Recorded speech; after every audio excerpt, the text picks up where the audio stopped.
Olá pessoal, tudo bem com vocês? O nosso tema de hoje é solos. Muita gente chama de chão, outros de terra, mas na verdade o solo é essa parte superficial, essa parte de cima da terra.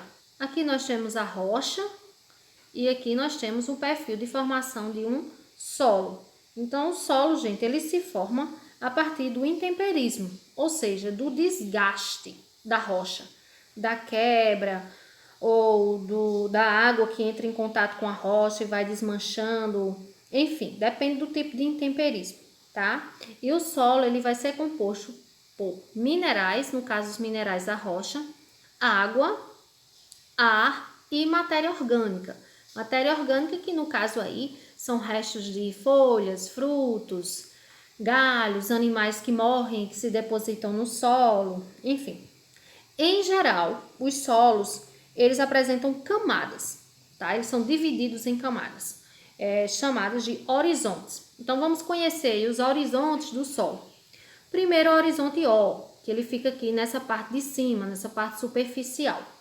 É um horizonte aí muito rico em matéria orgânica, porque ele recebe os galhos, os frutos, as folhas, e por isso ele é bastante rico aí em matéria orgânica. O horizonte A fica logo abaixo, é onde se fixa a maior parte das raízes das plantas, tá? Então, é um horizonte rico também em matéria orgânica decomposta, tem ação aí de bactérias, de fungos, só que é um horizonte onde ocorre muita infiltração da água, tá? E essa água, muitas vezes, ela tira os minerais, tira os nutrientes daqui e leva-os para o horizonte B, tornando essa parte aqui mais lixiviada, mais lavada.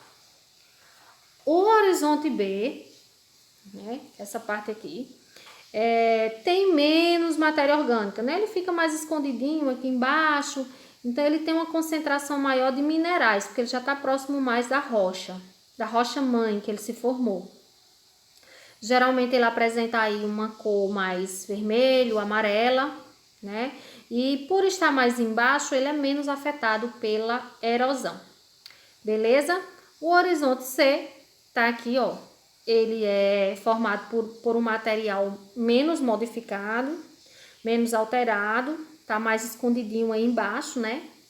Ele apresenta características assim, bem parecida com a rocha matriz de onde ele se formou. E por fim nós temos ela, né, no horizonte D, também chamado horizonte R de rocha, a rocha matriz de onde o solo se formou. É uma rocha que não está alterada, ela está aí intacta. Aqui nós temos uma imagem, olha, que mostra o perfil da formação de um solo com horizonte A, B e C. Lembrando para vocês que existem vários tipos de solo. Esse aqui que eu mostrei para vocês, esse esquema, é de um solo maduro, bem formado, que tem aí milhares de anos, tá? Ele apresenta todos os horizontes. Nem todos são assim. Outros são bem mais jovens e não apresentam o horizonte B, por exemplo, né? Então, a formação do solo ela vai depender de vários fatores, do tempo de formação, do clima, do relevo, da ação de organismos vivos, né, da atividade biológica. Por exemplo, como é que o tipo de rocha influencia? Olha só esse exemplo aí. Um arenito, por exemplo, ele vai dar origem a um solo que mais arenoso.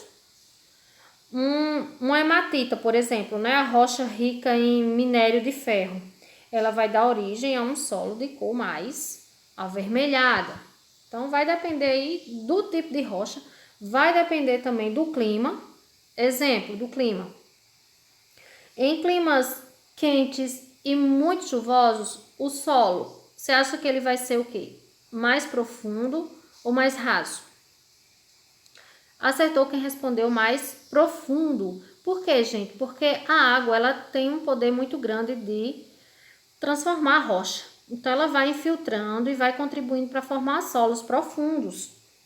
Já em regiões mais secas, por exemplo, o solo ele vai ser mais pedregoso e mais raso, porque não tem tanto a ação do intemperismo químico, né? provocado pela ação da água. Vai ter mais aí a ação do intemperismo físico, que promove aí a fratura das rochas, beleza? O relevo também influencia. Como?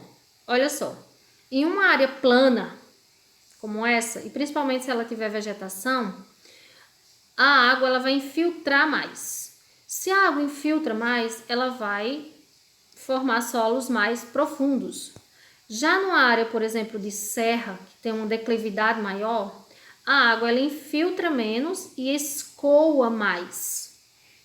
No caso aí, vão se formar o quê? Solos mais rasos, porque não há tanto a infiltração da água, né? O que vai haver mais aí é um processo de erosão.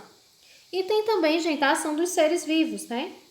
Minhocas, cupins, aranhas, centopeias, que se movimentam aí no solo, podendo tornar o solo mais fofo, mais arejado. E aí, as bactérias, os fungos, eles atuam na decomposição da rocha-mãe de forma mais rápida, digamos assim. Então, vamos lá. Vamos seguir aqui, gente. Olha só. A distribuição dos solos por latitude. O que é isso? O clima influencia no tipo de solo que vai se formar. Vamos aos exemplos. Olha só. Aqui na zona polar, tanto a norte como a sul, aqui embaixo ó, do mapa, o clima é muito frio. Essa é uma área de alta latitude, tá?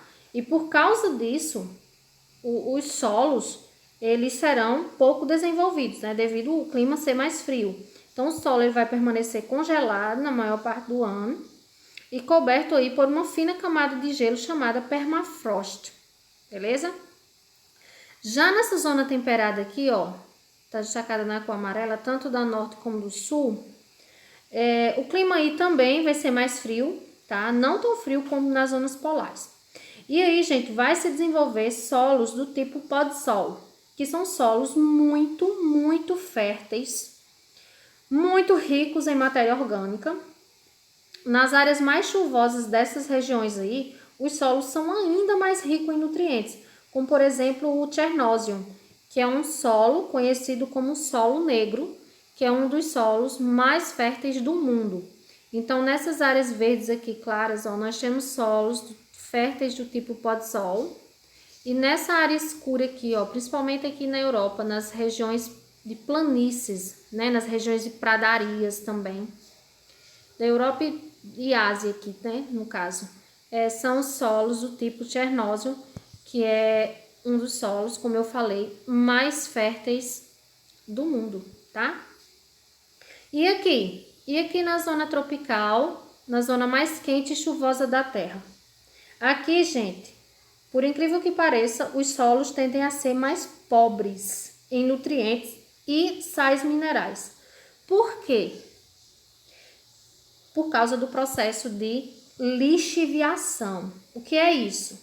Olha, como chove muito, a água, ela lava, ela retira os nutrientes, principalmente daquele horizonte A, né, que fica mais em cima, levando para as áreas mais profundas, né, geralmente para o horizonte B. Então, o solo ele fica pobre. Claro que há exceções, né, porque o tipo de solo também ele vai depender da rocha que ele se formou.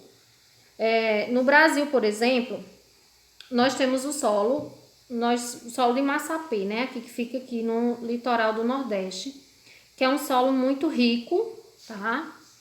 Onde se desenvolveu e se desenvolve a cultura da cana-de-açúcar, por exemplo.